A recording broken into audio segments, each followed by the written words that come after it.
जय श्री कृष्ण। आप सभी को फाल्गुन मास कृष्ण पक्ष एकादशी की ढेरों शुभकामनाएं।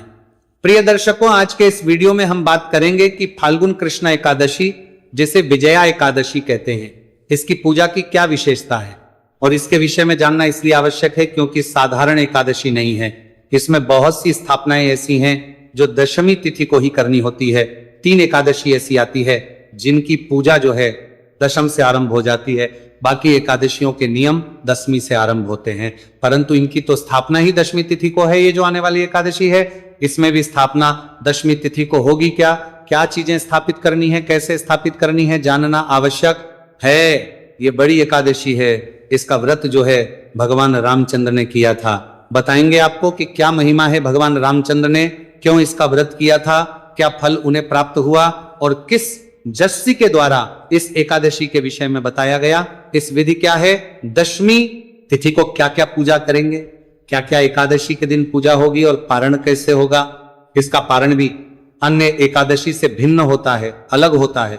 इसीलिए इस एकादशी के विषय में विशेष रूप से आपको जानने की आवश्यकता है। संपूर्ण जानकारी इस वीडियो में आपको प्रदान करेंगे। दशमी को क्या स्थापना करनी है, कौन सी पूजा करनी है, एकादशी को पूजन कैसे कैसे क्या क्या चीजों का होगा और पारण कैसे कैसे चीज का होगा, इसके नियम क्या रहेंगे और कैसे इस व्रत को करेंगे। इस प्रकार से संपूर्ण जानकारी फाल्गुन मास के कृष्ण पक्ष की विजय एकादशी के विषय में आपको प्रदान की जाएगी। और ये एकादशी बड़ी महत्वपूर्ण है, जैसा कि नाम से ही जात है विजय। ये विजय दिलाने वाली है, चाहे शत्रु पर विजय प्राप्त करनी हो, चाहे परेशानियों पर परेशानी कैसी भी क्यों ना हो, सब पर विजय यही एकादशी दिलाती। तो आइए जानकारी आरंभ करते हैं।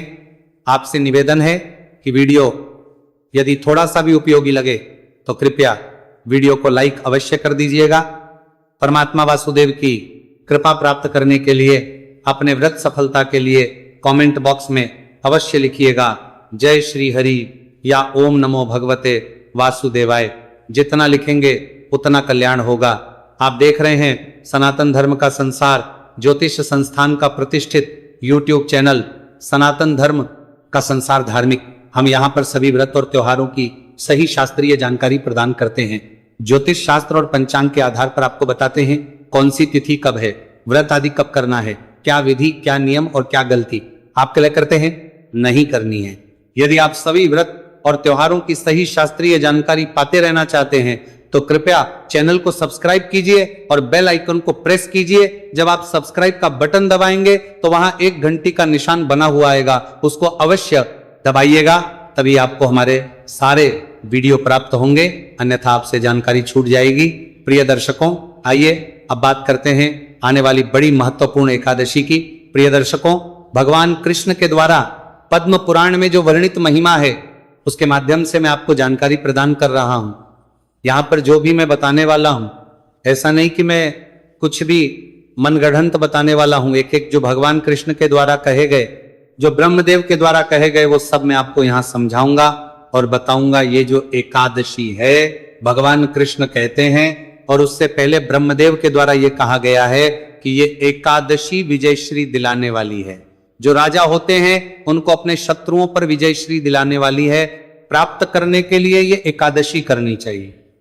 अगर मनुष्य इस एकादशी को अपने जीवन की परेशानियों, बाधाओं, शत्रुओं के नाश के लिए करता है, एकादशी निश्चित ही आपकी सभी बाधाओं पर आपको विजय प्रदान कराती है। जब युधिष्ठिर महाराज ने पूछा भगवान श्री कृष्ण से कि प्रभु, ये जो फाल्गुन मास की एकादशी है, इसकी महिमा क्या है और ये कितनी महत्वपूर्ण है, किसे करनी चाहिए, क्यों करनी चाहिए। भगवान कृष्ण कहते हैं कि युधिष्ठिर, ये एकादशी विजय दिलाने वाली है। इसके विषय में जब देवर्षि नारद ने ब्रह्मदेव से पूछा था तो उन्होंने इसके विषय में विस्तार से वर्णन किया था। संक्षेप में तुम्हें वह वृतांत सुनाता हूं और तदोपरांत में इसकी विधि बताता हूं। प्रिय दर्शकों, यहां पर तो पूरी कथा बताई गई है, मैं कथा तो पढ़ूंगा नहीं आपके लिए, क्योंकि कथा का कोई अभी आवश्यकता नहीं है। मूल विषय जो है हमारा, उस पर मैं आता हूं, क्योंकि पुराणों में तो बहुत सारी चीजें होती है ना। यहाँ तो 17-18 पेज की पूरी वृतांत है जिनकी आवश्यकता नहीं है। आपका विषय है कि अब इसके विषय में भगवान ने कहा क्या है, कैसे इस एकादशी को करना चाहिए, क्या चीजें हैं जो दशमी तिथि को करनी चाहिए। तो ब्रह्मदेव कहते हैं कि जब भगवान रामचंद्र ने राक्षसों का संहार करने के लिए राम अवतार लिया, उस समय जब जानकी का हरण हो गया, उनका पता लगाने हनुमान भी गए, पता भी लग गया। अब समुद्र के किनारे पर भगवान रामचंद्र पहुंच गए वानरों की सेना को लेके। वहां वो परेशान है कि अब इस सेना के साथ मगरमच्छों से भरे हुए इस भयंकर समुद्र को कैसे पार करें और कैसे आगे विजय प्राप्त होगी। तब महाराज लक्ष्मण कहते हैं कि हे प्रभु, आप ही आदि देव और पुराण पुरुष पुरुषोत्तम है, आपसे कुछ छुपा नहीं है। और क्योंकि आप यहां लीला कर रहे हैं तो मैं आपको बताता हूं कि यहां इसी वन में नाम के मुनि है जो रहते हैं, वो यहां से आधे योजन की दूरी पर है, वहां उनका आश्रम है। हे रघुनंदन, उन प्राचीन मुनीश्वर के पास जाकर उन्हीं से इसका उपाय पूछना चाहिए। तब की अत्यंत सुंदर बात को सुनकर श्री रामचंद्र जी महामुनि के पास पहुंचे। जस्सी ने जब उन्हें देखा, देखते ही पहचान गए, क्योंकि जस्सी भी साधारण मुनि तो थे, नहीं पहचान गए कि पुरुषोत्तम स्वयं आए हैं, भगवान चलकर आए हैं, पुराण पुरुषोत्तम आए हैं। रामचंद्र को देखकर उन्हें बड़ी प्रसन्नता हुई। राम को आसन पर बिठाया, पूछा कि प्रभु यहां कैसे आगमन हुआ। भगवान रामचंद्र ने अपनी सारी परेशानी बज्जे को बताई और कहा कि अब आप कोई उपाय बताइए। कहने लगे, श्री राम, फाल्गुन मास आ रहा है और फाल्गुन मास के कृष्ण पक्ष में जो विजया नाम की एकादशी होती है, उसका व्रत करने से आपकी विजय निश्चित होगी। आपके जीवन में जो बाधाएं आएंगी वो सभी बाधाएं इस एकादशी के पुण्य फल से समाप्त हो जाएगी। निश्चित ही आप अपनी वानर सेना के साथ समुद्र को पार कर लोगे और आपके जो भी लक्ष्य है उनको प्राप्त कर लोगे। तो भगवान रामचंद्र ने कहा कि मुनिवर, वो तो ठीक है, पर इस व्रत को करना कैसे चाहिए, इसकी विधि क्या है, ये से ध्यान दीजिएगा प्रिय दर्शकों। ये जो विधि है ये ऋषि के द्वारा कही गई और भगवान रामचंद्र के द्वारा अपनाई गई। उस समय पर भगवान रामचंद्र ने इसी विधि से यह व्रत किया था, पूजन किया था। तो शिष्य जो है विधि बताते हैं। यहां मैं बता दूं कि जो सामान्य नियम है एकादशी के वो तो पहले की तरह ही रहेंगे, जैसे कि लहसुन प्याज आदि का त्याग एक दिन पहले ही होगा। जो लोग मांसाहार करते हैं पर एकादशी का व्रत भी करते हैं तो वो मांसाहार को त्याग देंगे। एक दिन पूर्व ही इसके कांसे की वस्तु का प्रयोग नहीं करना, मसूर की दाल का प्रयोग नहीं करना, चने के सांख का प्रयोग नहीं करना। ये सभी नियम तो आपको पालन करने ही करने हैं जो दशमी तिथि से आरंभ हो जाएंगे।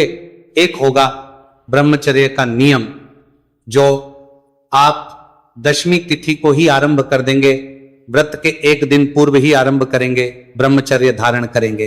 बात करते हैं उन नियमों की जो ऋषि के द्वारा कहे गए हैं इस एकादशी के लिए, विशेष रूप से कि कैसे इसकी पूजा आदि करनी चाहिए। नश्य कहते कि राम दशमी का दिन आने पर एक कलश स्थापित करें, अर्थात जब दशमी का दिन हो तो उस दिन आपको एक कलश की स्थापना करनी है। कलश के विषय में भी वर्णन आता है, कहते हैं वो सोने का हो सकता है, चांदी का हो सकता है, तांबे का हो सकता है या मिट्टी का भी हो सकता है। तो जैसा भी कलश आपके पास हो वैसा ले सकते हैं, लोहे का ना लीजिएगा। ध्यान दीजिए, लोग ना स्टील का प्रयोग करते हैं, ना स्टील का प्रयोग ना आप, या तो मिट्टी का प्रयोग करें। सोना चांदी या तांबे का हो तो वह प्रयोग करें, अन्यथा मिट्टी का उत्तम है, परंतु लोहे का नहीं, क्योंकि स्टील जो है वो लोहे जैसी ही धातु है। लोहा और स्टील एक ही समान है, इसलिए स्टील का कलश नहीं लेना है। आपको लोग जो है वो रखवा देते हैं, या तो इसलिए कि शायद स्टील जो है थोड़ा सस्ता आता है, कोई भी कारण हो, परंतु कलश के रूप में स्टील के कभी भी इस्तेमाल के लिए कहा नहीं जाता है। शास्त्र कभी नहीं कहते कि आपको स्टील के पात्र अर्थात के पात्र का कलश बनाना चाहिए, यह अनुचित नहीं होता है। इसको आप बाकी जगहों पर भी प्रयोग कर सकते हैं कि आप स्टील का कलश ना रखें, उस कलश को ले, उस कलश में जल भर ले और उसमें जल भरकर जो पंच पल्लव लगाते हैं ना, पल्लव लगा दे, पल्लव जो है उसके अंदर भी डाल दे। क्या होता है ये, आप या तो आम के पत्ते लेंगे या फिर आप अशोक के पत्ते ले सकते हैं। ये पत्ते पल्लव के रूप में उसमें लगाइए, उस पर पूर्ण पात्र रखिए, पात्र जो उसका ढक्कन आता है वहां रखिए और उसमें रखिए। सतरजा कलश लेना है, कलश में जल भरना है, पंच पल्लव लगाना है, उसके ऊपर ढक्कन रख देना है, पूर्ण पात्र, उसमें सतरजा रख देना है और उसके ऊपर भगवान नारायण के विग्रह की स्थापना करनी है। भगवान नारायण के स्वर्ण में विग्रह की बात यहां कही गई है। अब क्योंकि भगवान रामचंद्र तो स्वर्ण में विग्रह रख सकते थे, सोने का, सोने की प्रतिमा। अब जो आपके पास अगर सोने की प्रतिमा है तो आप रखिएगा, अन्यथा कोई भी भगवान नारायण का जो स्वरूप है, भगवान नारायण की प्रतिमा है, उसको उसके ऊपर स्थापित कर दीजिए। कलश को जब रखेंगे तो उसके नीचे भी आपको या तो शतरजा रखना चाहिए या अनाज रखना चाहिए, गेहूं रख सकते हैं या रख सकते हैं उसके ऊपर, या आपको कलश को रखना है। इसके लिए ऐसा कीजिएगा कि एक चौकी लीजिएगा और एक लाल या पीला वस्त्र कोई लीजिएगा, तो चौकी को बिछाइएगा, चौकी के ऊपर लाल या पीला वस्त्र बिछाइएगा, उस पर कलश को स्थापित करने पहले थोड़े से गेहूं ले लीजिएगा या फिर आप ले लीजिएगा, उसके ऊपर कलश को स्थापित कीजिएगा। कलश में क्या भरना है वो मैंने आपको पीछे बता ही दिया है। पूर्ण पात्र रखिएगा उस पे और उसके ऊपर भगवान का कोई भी विग्रह हो, कोई भी प्रतिमा आपके पास हो, उस स्वरूप को स्थापित कीजिएगा। अब प्रश्न आएगा, क्योंकि पिछले वर्ष भी इस बारे में बड़े सारे प्रश्न आए थे बाद में, कि हमारे पास अगर प्रतिमा नहीं है तो कोई बात नहीं, आपके पास यदि चित्र या तस्वीर है तो आप उसको स्थापित कर दीजिएगा, प्रतिमा हो तो उत्तम है। इस प्रकार से ये जो स्थापना ये दशमी तिथि को हो जाएगी, अर्थात व्रत करने के एक दिन पहले आपको ये स्थापना कर लेनी है, इसका ध्यान दीजिएगा। फिर से कहूं कि ये व्रत के एक दिन पहले स्थापना करनी है। अन्य जो एकादशियां हैं उन पे स्थापना एक दिन पहले नहीं होती है, पर यहां पे विधि बताई गई है और इसी विधि से भगवान रामचंद्र ने इस व्रत को किया था। तो दशमी तिथि को जो है इस प्रकार से कलश स्थापित करना है, देना है आपने। और फिर एकादशी के दिन प्रातः काल उठिएगा, सूर्योदय से पहले स्नान आदि करने, उसमें चवस्त्र धारण करने के बाद सारी पूजा की सामग्री एकत्र कीजिएगा। पूजा की सामग्री में क्या होगा? रोली, मौली, पान, सुपारी, लौंग, इलायची, धूप, दीप, नैवेद्य, पुष्प, इत्र, जनेऊ, एक नारियल, ये सारी सामग्री होगी जिसके द्वारा हमें पूजन करना है। ये सारी सामग्री आप एकत्र कर लीजिए। एक लोटा लीजिए तांबे का, उसको पहले मांझ लीजिए अच्छे से, फिर थोड़ा गंगा जल भरेंगे उसमें, उसके बाद आप उसमें शुद्ध जल भरिए। सारी सामग्री एकत्र करके जहां आपने कलश की स्थापना की है व्रत के एक दिन पहले, दशमी तिथि को वहीं पे सारी सामग्री एकत्र करके और लोटे में जल भर के आसन लगा के बैठ जाइए, पूर्व दिशा की ओर मुख करके या उत्तर की ओर मुख करके। इसमें एक वस्तु और ध्यान दीजिएगा अगर संभव है तो, इसमें अखंड ज्योत, अखंड दीपक जलाने का भी प्रावधान है। तो अगर आप अखंड दीपक जलाना चाहते हैं तो घी ले लीजिएगा, उतनी ही मात्रा में जो अखंड दीपक के अनुसार जल सके। पूरी रात्रि आपको यह दीपक लाना है। ये आप एकादशी को पूजा के समय प्रज्वलित करेंगे और अगले दिन तक चलना चाहिए, तो उसके अनुसार एक दीपक ले लीजिएगा।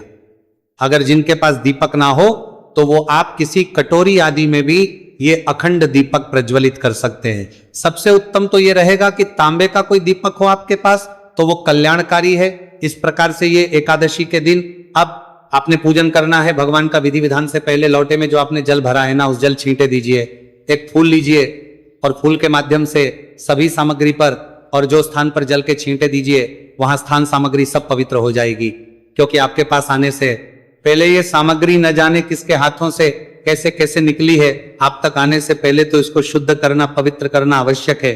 जल के छींटे दीजिए। हम मंत्र पढ़ते हैं, ओम अपवित्रः पवित्रो वा सर्वावस्था गतोपि वा यह स्मरित पुंडरीकाक्षं सपूत्र बारा बायाभ्यंतर शुचिये। इस प्रकार से जल छींटे। देखिए, आपने स्थान को भी शुद्ध किया, सामग्री को भी पवित्र किया। अब आप अपने सीधे हाथ पे जल लीजिए और हाथ धो लीजिए। लोटे में जो जल है ना, गंगा जल युक्त, तो उसमें से जल लेना है। एक आचमनी से छोटा चम्मच जो होता है उस हाथ धो लीजिए। हाथ धोने के बाद आपने 3 बार आचमनी करनी है, अर्थात 2 बूंद जल पीना है। यही मैं बताता चलूं कि जो लोग निर्जला व्रत करते हैं उनका भी व्रत इससे खंडित नहीं होता। केवल 2 बूंद यदि वो जल पीते हैं तो 6 मासा जल जो है आचमनी के रूप प्रयोग किया जा सकता है, ऐसा शास्त्र कहते हैं, वर्णन आता है। तो 2 बूंद जल एक एक मंत्र पर आपने ग्रहण करना है अश्विनी के रूप में। ओम माधवाय नमः जल लीजिए, पी जाइए। ओम केशवाय नमः जल लीजिए, पी जाइए।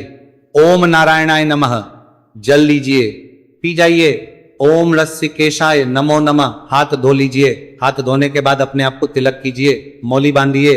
परिवार यदि बैठ के पूजा कर रहे हैं साथ में तो उन्हें भी तिलक कीजिए, मौली बांधिए।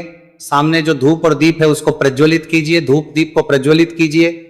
अगर आप अखंड दीपक जला रहे हैं तो वो बड़ा दीपक लीजिए, उसमें खूब घी भरिए और उसको प्रज्वलित कीजिएगा। हम मंत्र पढ़ते हैं इस प्रकार। दीपक को प्रज्वलित कीजिए।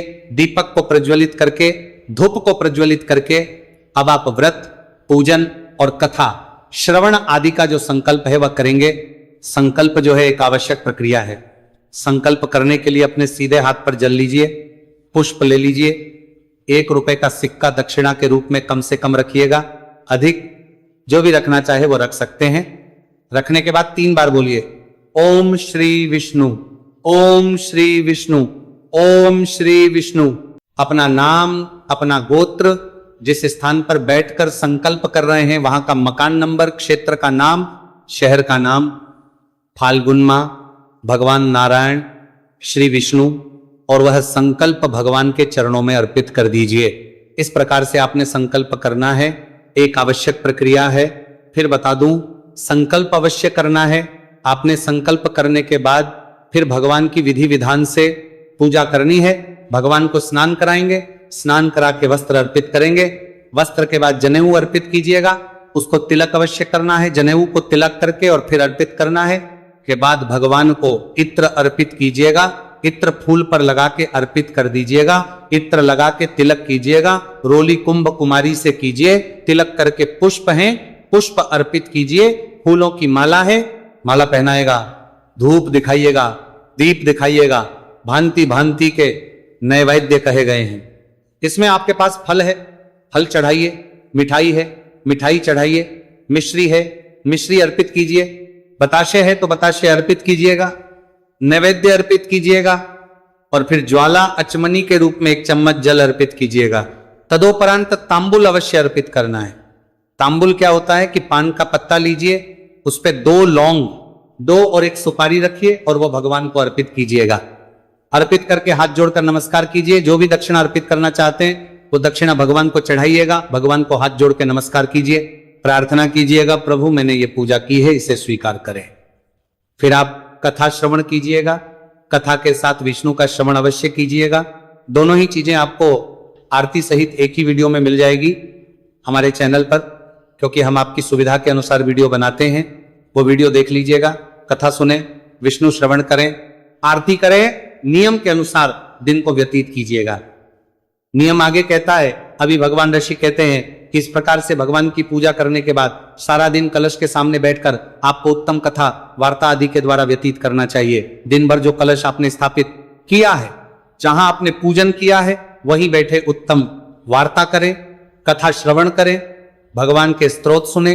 इस प्रकार से समय को व्यतीत करें। सायंकाल कीर्तन करें और रात्रि काल को वहीं पर बैठकर जागरण करें। तो कीर्तन के लिए कुछ स्त्रोत होते हैं, पाठ होते हैं, जो मैं आपके लिए अपलोड करता हूं, क्योंकि भगवान नारायण कहते हैं कि कीर्तन करने की विधि यह है कि या तो नाच के, गा के और मृदंग आदि बजा के कीर्तन करें। जिसको ये सब ना आता हो वो पाठ करके, पाठ सुन के, कुछ स्तोत्र कहे गए हैं शास्त्रों में और कुछ पाठ कहे हैं जिनको सुन के आपको कीर्तन का फल मिलता है। तो सभी स्तोत्र और पाठ में मैं अपलोड कर देता हूं आपके लिए प्रत्येक एकादशी पर। उस वीडियो को सुनिए आप और उससे कीर्तन का फल पाइए। रात्रि काल को जागरण करें। जागरण के लिए कहा गया कि ऐसा नहीं कि जागरण का मतलब है कि टीवी देखो और जागते रहो, नहीं, भगवान की भक्ति करो, भगवान के स्त्रोत सुनो, पाठ सुनो। वो सभी पाठ और स्रोत उस वीडियो में होते हैं, तो उसका लाभ आप रात्रि जागरण में भी लें। इस प्रकार से रात्रि जागरण करें और व्रत पारण वाले दिन अर्थात द्वादशी के दिन सूर्योदय से पहले उठने के बाद स्नान आदि करके स्वच्छ वस्त्र धारण कीजिए। स्वच्छ वस्त्र धारण करके फिर आप पारण की पूजा करेंगे। यहाँ पे एक चीज का ध्यान दीजिएगा कि जो आप अखंड ज्योत जला रहे हैं ना, उसको जब रखे, तो मैंने पहले भी बहुत बार बताया है कि दीपक को कभी भी ऐसे ही डायरेक्ट नहीं रखा जाता। उसको रखने से पहले आसन दीजिएगा। आसन के रूप में या तो कुछ अनाज रख दीजिएगा, जैसे कलश के नीचे रख रहे हैं उसी में से थोड़ा सा रख दीजिएगा, उसके ऊपर ज्योत रखिएगा। पुष्प का आसन दे दीजिएगा, लेकिन आसन आपने अवश्य देना है। अब आप स्नान आदि करके पारण की पूजा करेंगे। अब उस समय जो विधान कहा गया था वो ये कहा गया था कि जी इसके बाद द्वादशी के दिन मनुष्य को चाहिए कि वो उस कलश को सुबह उठा के और किसी झरने के पास, किसी पोखरे के पास, किसी समुद्र के किनारे, किसी जलाशय के किनारे पर ले जाके स्थापित करे, वहां पर पारण की पूजा करें और उसके बाद वहीं पर वो ब्राह्मण को दान दे दे। ये विधान जो है जी ने बताया, लेकिन अब ये तो संभव होगा नहीं किसी के लिए, क्योंकि भगवान रामचंद्र के लिए संभव था, वो तो थे ही, समुद्र के किनारे पर आप इस विधि से कर नहीं सकते। तो आपने क्या करना है कि स्नान आदि करके स्वच्छ वस्त्र धारण करके अपने घर पर जहां आपने कलश को स्थापित किया है वहीं पर पारण की पूजा करनी है। पारण की विधि विधान से पूजा करनी है। पूजा का वीडियो मैं आपको पारण का अलग से उपलब्ध कराऊंगा, उस विधि से आप पारण की पूजा कीजिएगा। पूजा करने के ब्राह्मण को देना है, कब देना है, कैसे देना है, उसकी जानकारी भी मैं पारण की वीडियो में अवश्य ही प्रदान कर दूंगा। तो यह है कि किस प्रकार से किस विधि से आपने ये एकादशी व्रत करना है। ध्यान दीजिएगा कि एकादशी के इस व्रत में सायंकाल को फल आहार ही आपने करना है। अन्न आदि नहीं खाना, नमक आदि नहीं खाना, मिर्च आदि नहीं खाना है। शास्त्र कहते हैं कि इस विधि से जब भगवान रामचंद्र ने इस व्रत को किया तो उन्हें विजय प्राप्त हुई, और जो कोई भी इस विधि से इस व्रत को करता है निश्चित ही विजय प्राप्त होती है। उसके जीवन के सभी संकट, सभी दुष्ट, सभी दुश्मन परास्त हो जाते हैं। अब प्रश्न उठता है कि ये एकादशी करनी कब है और इसके लिए शुभ मुहूर्त क्या रहेगा। तो प्रिय दर्शकों, इस वर्ष 2026 में फाल्गुन मास जो कि 2 फरवरी से शुरू हुआ है, और ये एकादशी तिथि जो है शुरू हो जाएगी 12 तारीख को दोपहर को 12:22 पर। 12 तारीख की दोपहर को शुरू हो जाएगी। अब ये समाप्त तो होगी 13 तारीख को दोपहर को 2:25 पर। मैं पंचांग के अनुसार बता रहा हूं, जो भी उत्तर भारत के पंचांग है समय यही समय दिया गया है। अब इसमें जो कलश आप स्थापित करेंगे वो करेंगे 12 तारीख को, क्योंकि एकादशी का व्रत रखा जाएगा 13 तारीख को। 13 को सूर्य के मुख से एकादशी है और बाद में द्वादशी भी आ जाएगी दोपहर बाद, तो ये उत्तम व्रत रहेगा। 13 को आप व्रत करेंगे और 14 को पारण करेंगे। 12 तारीख को कलश की स्थापना करेंगे। कलश की स्थापना दशमी तिथि शुरू होने से पहले पहले कर लेनी चाहिए, अर्थात 12 तारीख को से पहले आपने कलश स्थापित कर लेना है। तो भारत सहित जो भी एशिया के देश हैं, यूएई सहित ये व्रत जो है 13 तारीख को ही किया जाएगा। यूके में भी 13 तारीख को है, यूएसए भी और कनाडा भी, ऑस्ट्रेलिया भी, सभी देशों में ये व्रत 13 तारीख को ही किया जाएगा। 14 को इसका करेंगे आप पारण। ये थी जानकारी आने वाली एकादशी के विषय में। कुछ और रह गया हो तो कमेंट बॉक्स में लिख के पूछ लीजिएगा। भगवान कृष्ण सब पर कृपा करे। हरे कृष्णा।